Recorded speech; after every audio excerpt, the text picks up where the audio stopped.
Bonjour à tous et bienvenue dans cette nouvelle vidéo. Aujourd'hui on se retrouve pour l'épisode 2 de notre série consacrée au Covid-19. J'espère que l'épisode 1 vous aura plu. Si c'est le cas, n'hésitez pas à le regarder avant de regarder l'épisode 2. Je vous ai mis l'épisode 1 en description. Mais sans plus attendre, commençons cette vidéo.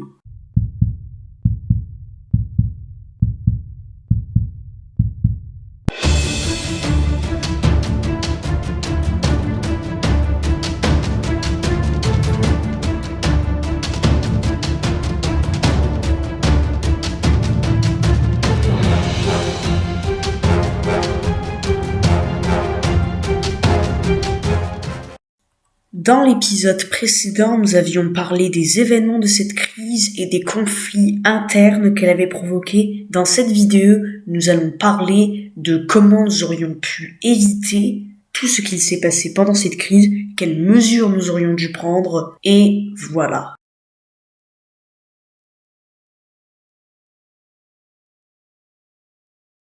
Pour commencer, qu'est-ce que cette crise nous a obligés à faire ? Elle nous a obligés à nous confiner, elle nous a obligés à porter des masques, et elle nous a aussi obligés à remettre en question notre mode de vie. Qui l'eût cru ?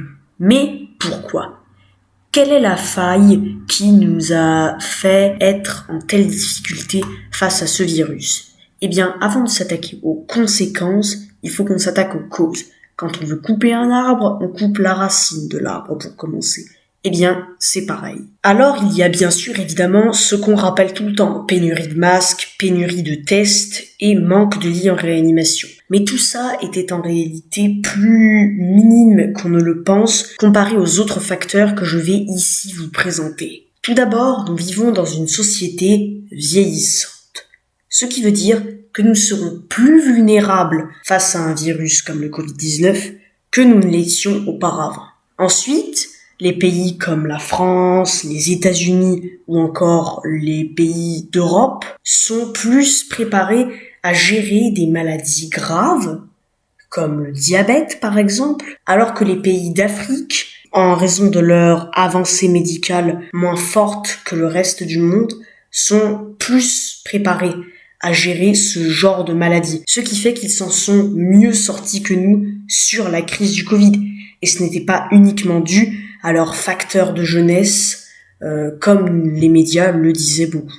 Aussi, chose très importante, il nous fallait plus de personnel soignant et en raison de notre mauvaise situation économique, nous n'avons pas pu donner des salaires dignes de ce nom au personnel soignant, ce qui fait que nous étions en manque de personnel soignant, ce qui a mené à des choses comme le confinement ou encore le couvre-feu. Et dernier point, sans doute l'un des plus importants, il fallait bien sûr soigner les gens au lieu de les laisser venir lorsque c'est grave. Car si on les laisse venir lorsque c'est grave, évidemment que les hôpitaux seront débordés.